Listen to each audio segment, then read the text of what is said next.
వీక్షకులందరికీ నమస్కారం. 2025వ సంవత్సరంలో ఫిబ్రవరి మాసంలో ఏ విధమైనటువంటి గ్రహగతులు ఉండబోతూ ఉన్నాయి? ఎందుకంటే ఈ గ్రహ సంచారం అనేటువంటిది ఫిబ్రవరి దగ్గర నుండి చాలా కీలకంగా మారబోతూ ఉన్నది. ఉదాహరణకి కుజునికి ఉండేటువంటి వక్రగతి పూర్తయిపోతూ ఉండడం, గురునకు ఉండేటువంటి వక్రగతి పూర్తయిపోతూ ఉండడం, అలాగే గ్రహాల్లో ప్రత్యేకమైనటువంటి మార్పులు ఇవన్నీ వెరసి ద్వాదశ రాశుల పైన పూర్తిగా ప్రభావాన్ని చూపబోతూ ఉన్నాయి.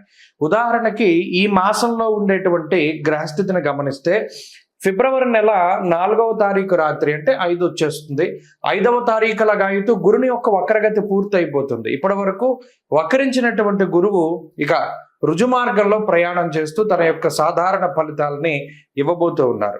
ఇక కుజుడు ఇప్పటి వరకు వక్రించి ఉన్నటువంటి కుజుడు ఈ 25వ తారీఖు తోటి ఫిబ్రవరి నెలలోనే తన యొక్క వక్రగతిని పూర్తి చేసుకుని తిరిగి మరలా తన యొక్క రుజు మార్గంలో ఆయన ప్రయాణించబోతూ ఉన్నారు.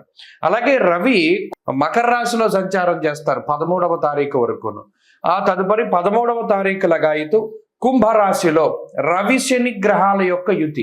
ఇది కూడా చాలా ఇంపార్టెంట్. అంటే జ్యోతిష పరిభాషలో గురుశనుల యొక్క యుతి, శనికుజుల యొక్క సమసప్తక స్థితి, రవిశనుల సమసప్తక స్థితి, రవిశనుల యొక్క యుతి. ఎందుకంటే ఆ గ్రహం అస్తంగత్వం అయ్యేటువంటి విధానం ఇవంతా కూడా ఈ కొంత ప్రభావాన్ని చూపెడుతూ ఉంటుంది. ఇప్పటి వరకు రవిశనులు కలిసిందిలా సంవత్సర కాలం తర్వాత మరలా ఇప్పుడే రవిశనులు కలిసి ప్రయాణం చేయబోతూ ఉన్నారు. కాబట్టి శుక్రుడు రాహువు కలిసి మీనరాశి యందు ఉండబోతూ ఉన్నారు.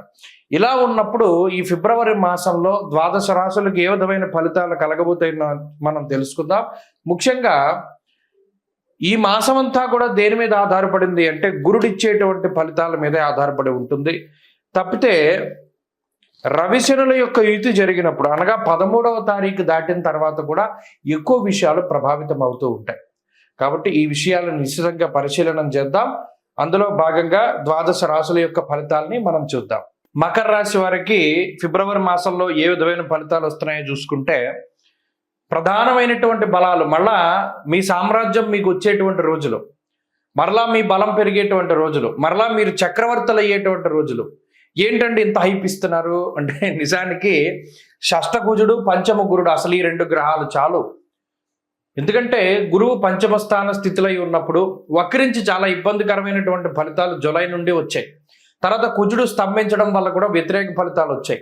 ఇప్పుడు ఆ 2 గ్రహాలు మరలా తిరిగి పూర్తిగా మీకు అనుకూలించేటువంటి స్థానాల్లోకి వెళ్ళిపోయినప్పుడు వెనక్కి తిరిగి చూసుకొని అవసరంలా. గురుడు కుజుడు 2 గ్రహాలు చాలు. ఇక మిగతా గ్రహాలను కనుక చూసుకుంటే బుధుడు కూడా అనుకూలంగా ఉన్నారు. అంటే ఇక్కడే మీకు 60% శుభ ఫలితాలు కనబడుతూ ఉన్నాయి. కాబట్టి మకర రాశి వారికి ఈ ఫిబ్రవరి అంతా కూడా చాలా యోగ్యమైనటువంటి మాసంగా చెప్పవచ్చును. పూర్తి ఆధిపత్యాన్ని కలిగి ఉంటారు. గత 2-3 నెలలుగా ఏదైనా ఆరోగ్యం ఇబ్బంది పెట్టినా, వైవాహిక జీవితం ఇబ్బంది పెట్టినా, కుటుంబ జీవితం ఇబ్బంది పెట్టినా, స్నేహితులు ఇబ్బంది పెట్టినా, శత్రువులు ఇబ్బంది పెట్టినా, పై అధికారులు, తోటి ఉద్యోగస్తులు, తోబుట్టువులు ఎవ్వరు మిమ్మల్ని ఇబ్బంది పెట్టినా, కష్టపెట్టినా, బాధ పెట్టినా తిరిగి మళ్ళా వాళ్లే మీ యొక్క మంచితనాన్నో, మీ యొక్క క్రమశిక్షణనో, మీ గొప్పతనాన్నో, మీ స్కిల్నో, మీ టాలెంట్నో ఏదో ఒకటి మీలో ఉన్న దాన్ని గుర్తించి తిరిగి మరలా వారు మీ దగ్గరికి చేరడం, నచ్చినటువంటి వ్యక్తులతోటి సంభాషించడం, నచ్చిన వ్యక్తుల్ని వివాహం చేసుకోవడం, వివాహాది శుభ కార్యక్రమాలు జరగడం, తీర్థయాత్రలు, బంధుమిత్రులతోటి కాలక్షేపం చేస్తూ ఉండడం, అలాగే ప్రత్యేకించి ఆర్థిక పరమైనటువంటి ఇబ్బందులు ఏవైతే నమ్మి మోసపోయినటువంటి సందర్భాలు ఉన్నాయో, పలానా వాళ్ళకి డబ్బు ఇచ్చాం ఇంకా రావట్లా, పలానా వాళ్ళకి ల్యాండ్ అమ్మాం ఆ ల్యాండ్ డిస్ప్యూట్లో ఉన్నది, లేదా ఇల్లు అమ్మాలి అమ్ముడవట్లా, ఇంట్లోకి ఎవరు అద్దెకి రావట్లా, లేదా మనం ఏదైనా కొనాలి కుదరట్లా, మన ఆభరణాలు తాకట్లో ఉన్నాయి విడిపించుకోవాలి కుదరట్లా, ఇలా ఏదైతే మీరు అనుకుంటారో ఇవన్నీ కూడా ఆయా డిస్ప్యూట్స్ నుండి బయటపడుతూ ఉంటాయి. అలాగే ఇల్లు కొనుక్కోవాలి, ఇల్లు కట్టుకోవాలి, వాహనం కొనుక్కోవాలి, ఇలాంటివి ఏవైతే కోరికలు ఉంటాయో వాటిని సాకారం చేసుకునేటువంటి రోజులు ఈ ఫిబ్రవరి నెలలో ఉండేటువంటి రోజులు. చాలా ఆనందదాయకమైనటువంటి సమయం ఉంటుంది. వృత్తి ఉద్యోగాల్లో ఎదుగుదల ఉంటుంది, ఆర్థికపరమైనటువంటి స్వేచ్ఛ ఉంటుంది, అలాగే కుటుంబపరమైనటువంటి ఆరోగ్యం ఉంటుంది, మానసికంగా, శారీరకంగా, ఆర్థికంగా మూడిట్లోనూ కూడా ఎదుగుదల కనిపించేటువంటి మాసం ఈ మాసం. ఎందుకంటే అటు జన్మరవి దోషం ఉన్నది, అంటే శారీరక శ్రమ ఉంటుంది, కొన్ని నీలాపనంతలు ఉంటూనే ఉంటాయి. కొంత శత్రుబాధ ఉన్నప్పుడు గతంలో మీకు సపోర్ట్ చేసేటువంటి వాళ్ళు ఉండరు, ఇప్పుడు మీకు సపోర్ట్ దొరుకుతుంది, మీకు సహాయం దొరుకుతుంది. ఒంటరిని నేను అని భావన పోతుంది. నాకు వీళ్ళున్నారు, నా వెనకాల వీళ్ళున్నారు అనేటువంటి ఒక మానసిక స్థితి మీకు లభిస్తుంది. మానసిక సంఘర్షణలు పోతాయి. ఎంతసేపు మీలో మీరు మాట్లాడుకుంటూ బాడీ ఇక్కడే ఉంటుంది, ఆలోచనలు ఎక్కడోనే ఉంటాయి. అది ఎంత మంచి శుభ కార్యక్రమమైనా దాన్ని ఎంజాయ్ చేయలేకపోతారు. ఏదో ఒక మానసికమైనటువంటి అలజడితోటి బాధపడుతూ ఉన్నటువంటి ఈ రాశి వాళ్ళకి వాటి నుండి బయటపడేటువంటి స్థితి. ఇలా ఒకటి కాదు, రెండు కాదు, గత 4 నెలలుగా ఎన్ని విధాలుగా మీరు ఇబ్బందులు పడుతూ ఉన్నారో, అది ఆర్థికంగా అయినా, ఆరోగ్యపరంగా అయినా, శారీరకంగా అయినా, లేదు మీకు సంబంధం లేని విషయాలైనా, అవి ఏవైనా సరే మరలా మీరు చక్కగా పుంజుకొని రెట్టింపు, అదేదో సామెత చెప్పినట్టు సముద్రం 2 అడుగులు వెనక్కేస్తే మళ్ళీ 10 అడుగులు ముందుకు వస్తుందంటారే, ఆ మాదిరిగా ఈ 2-3 నెలల్లో మీరు వెనక్కి తగ్గచ్చుగాక, కానీ ఈసారి మీరు ముందుకు వచ్చేటువంటి స్థితి గతం కన్నా ఎక్కువగా ఉంటుంది. కాబట్టి ఇది చాలా బలమైనటువంటి మార్పు. ఫిబ్రవరి నెల అనేటువంటిది మీకు చాలా గొప్పగా ఉపయోగపడుతుంది. అది విద్యార్థులకైనా, చిన్నపిల్లలకైనా, లేదు పెద్దవారికైనా, ఆడవారికైనా, ఎవరికైనా సరే ఇందులో చాలా అత్యద్భుతంగా ఉండబోతూ ఉన్నది. కాబట్టి ఈ మాసంలో శని త్రయోదశులు వదిలిపెట్టకుండా, మాస శివరాత్రి వదిలిపెట్టకుండా, కాలాష్టమి వదిలిపెట్టకుండా, ఆరుద్ర కృత్తిక నక్షత్రాలు వదిలిపెట్టకుండా ఈ చెప్పినటువంటి రోజుల్లో ఈశ్వరారాధన ఎక్కువగా చేయండి. ప్రతిరోజు ఉమామహేశ్వర స్తోత్రాన్ని పారాయణ చేయండి. మంచి శుభ ఫలితాలు మీకు కలుగుతాయి. కుంభమేళ 2025వ సంవత్సరంలో మొదటి నెలలో వస్తూ ఉన్నటువంటి అతి పెద్ద హిందూ పండగగా మనం దీన్ని చెప్పుకోవచ్చును.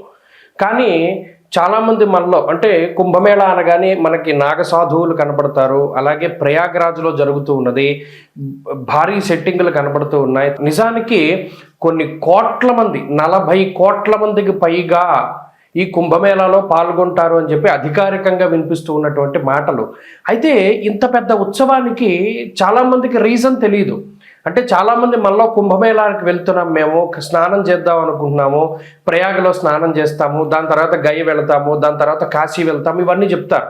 నిజానికి అసలు మనం చేస్తూ ఉన్నటువంటి దానికి పారమార్థికం ఏమిటి, అంటే కుంభమేళ అంటే ఏమిటి, మనం అక్కడికి ఎందుకు వెళ్ళాలి, దానిలో ఎందుకు స్నానం చేయాలి.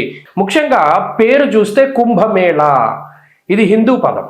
కుంభ అంటే మనం రాసుల్లో కూడా కుంభరాశి మనకి కనబడుతూ ఉంటుంది. ఒక పురుషుడు ఒక కుండని పట్టుకుని నుంచుని ఉంటాడు, అది కుంభరాశిగా ప్రతీతి. అలాగే మేళ అంటే కలయిక. నిజానికి కుంభమేళ అనే పేరు ఎక్కడి నుండి వచ్చిందంటే కుండలో ఉన్నటువంటి తేనె, అంటే దీన్ని ముఖ్యంగా అమృతం కింద చెప్తారు. దేవతలు, రాక్షసులు 12 సంవత్సరాల పాటు మందర పర్వతాన్ని ఆధారంగా చేసుకుని పరమేశ్వరుడైనటువంటి మహానుభావుడు శ్రీ మహావిష్ణువు ఆయన కూర్మావతారంలో కింద పర్వతం కింద ఉండగా వీళ్ళు కవ్వం కింద చేసుకుని ఈ దేవతలు, రాక్షసులందరూ కూడా అమృతం కోసం ఈ పర్వతాన్ని జిలుకుతారు. అదంతా కూడా మనకి తెలిసినటువంటి విషయమే. అయితే ఇలా 12 సంవత్సరాలు ఈ పర్వతాన్ని, అంటే ఆ క్షీరసాగరాన్ని మధించిన తర్వాత 12 సంవత్సరాల తర్వాత మనకి అమృతం వస్తుంది. ఈ వచ్చినటువంటి అమృతాన్ని ఎవరు తీసుకోవాలి అనేటువంటి ఈ తోపులాట్లో ఆ కుండలో ఉన్నటువంటి ఆ అమృతము 4 చినుకులు, అంటే చిన్న చిన్నవి 4 ప్రాంతాల్లో పడతాయి భారతదేశంలో. ఆ 4 ప్రాంతాలే ప్రయాగ్రాజ్, ఉజ్జయిని, అలాగే నాసిక్లో ఉన్నటువంటి త్రయంబకేశ్వర్, ఇక 4వది హరిద్వార్. మీరు ఎప్పుడైనా చూడండి కుంభమేళాలు జరిగినప్పుడు ఈ 4 ప్రాంతాల్లోనే జరుగుతాయి. దానికి కారణం ఇది. ఆ అమృతం, ఆ కుండ ఏదైతే మహానుభావుడైనటువంటి శ్రీ మహావిష్ణు స్వరూపంలో ఆయన ధన్వంతరి తీసుకొచ్చినటువంటి అమృత కలశం ఉన్నదో దానిలో నుంచి 4 బిందువులు పడ్డాయి భారతదేశంలో ఈ 4 ప్రాంతాల్లో. అందుకనే ఈ 4 ప్రాంతాల్లోనూ కుంభమేళ అనేటువంటిది నిర్వహిస్తారు. ఫస్ట్ ఆఫ్ ఆల్ ఈ పాయింట్ మనం గుర్తుపెట్టుకోవాలి. ఇక రెండవది, ఎప్పుడెప్పుడు జరుగుతాయండి కుంభమేళ అంటే, ప్రతి కుంభమేళ అంటే ఇందులో మనం ఒకటి గుర్తుపెట్టుకోవాలి, 12 సంవత్సరాలకి ఒకసారి కుంభమేళ జరుగుతుంది. అయితే ఇది ఎలా జరుగుతుంది, కాల నిర్ణయం 12 సంవత్సరాలు. ఇప్పుడు మనం గురుని బట్టే మనం పుష్కరాలు వస్తూ ఉన్నాయి.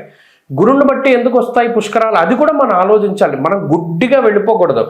ఓకే, గురుని బట్టి పుష్కరాలు వస్తాయి అంటే ఎందుకు వస్తాయి, ఇక్కడ దేవగురుడైనటువంటి బృహస్పతికి సంబంధించినటువంటి మానము ఒకటి ఉన్నది, అంటే కొలత. బారుహస్పత్య మానము అన్నాం. ఇప్పుడు మనం ఉన్నాము చాంద్రమానాన్ని అనుసరిస్తాం, సౌరమానం ఒకటి ఉంటుంది, బారుహస్పత్యమానం ఒకటి ఉంటుంది. ఇలా కాలానికి ఉండేటువంటి కొలమానాలు ఒక్కొక్క గ్రహాన్ని ఆధారంగా చేసుకుని ఒక్కొక్కటి ఉంటూ ఉంటాయి. ఇప్పుడు ఉత్తరాదిలో ఉండేటువంటి కొలమానం అంతా బారుహస్పత్యమానము, సౌరమానము అంటారు.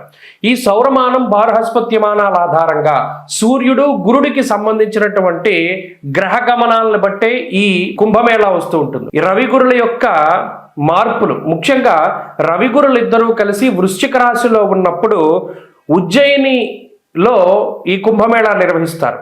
అలా కాక రవి మకర రాశిలో సంచరిస్తూ గురుడు వృషభ రాశిలో సంచారం చేసినప్పుడు ప్రయాగలో కుంభమేళా నిర్వహిస్తారు. అలాగే రవి మేషరాశి యందు, గురుడు కుంభరాశిలో ఉండగా హరిద్వార్లో కుంభమేళా నిర్వహిస్తారు. అలాగే రవి గురులు ఇద్దరూ కూడా సింహరాశిలో సంచారం చేస్తూ ఉన్నప్పుడు ఆ సమయంలో నాసిక్లో ఉన్నటువంటి త్రయంబకేశ్వర్లో మనకి కుంభమేళా నిర్వహిస్తారు. కాబట్టి ఎప్పుడు పడితే అప్పుడు రావు. ఇందులో 12 సంవత్సరాలకి ఒకసారి కుంభమేళా వస్తుంది. 12 కుంభమేళాలు పూర్తయితే దాన్ని ఒక మహాకుంభమేళా అన్నారు. అంటే ఈ లెక్కన మహాకుంభమేళా ఎప్పుడు వస్తుంది? 12లో 144 సంవత్సరాలకి ఒక్కసారి మాత్రమే మహాకుంభమేళా వస్తుంది. ఈ కుంభమేళా వచ్చింది అంటే ఈ 45 రోజుల పాటు సిద్ధులు, యోగులు, మునులు, ఋషులు, కంటికి కనబడనటువంటి శరీరాలతో తిరుగుతూ ఉండేటువంటి వారు, తేజస్వరూపులు, దేవతలు, యక్షులు, కిన్నెరలు, కింపురుషులు, గంధర్వులు ఎవరైతే ఉన్నారో వారందరూ కూడా ఈ కుంభమేళాలో స్నానం ఆచరిస్తారు. అందుకనే దానికి అంతటి ప్రాధాన్యత. మరి ఇంతమంది మహానుభావులు స్నానం చేస్తూ ఉంటే అందులో కూడా మనం ఆ సమయంలో స్నానం చేయడం ద్వారా ఈ శరీరాన్ని అంటిపెట్టుకున్నటువంటి పాపరాశి అంతా దగ్ధమైపోతుంది అన్నాడు. ఇంకా అంతకు మించి మానవ జన్మకి కావాల్సింది ఏముంది? ఆ స్నానం ద్వారా కుంభమేళాలో ఈ శరీరాన్ని భగవంతుడిచ్చినందుకు, ఈ శరీరంతోనే కాకుండా గత జన్మల్లో చేసినటువంటి సంచిత ఆగామి ప్రారబ్ధ కర్మలన్నింటినీ కూడా పోగొట్టుకోవడానికి ఇదొక అద్భుతమైనటువంటి అవకాశం. స్వస్తి.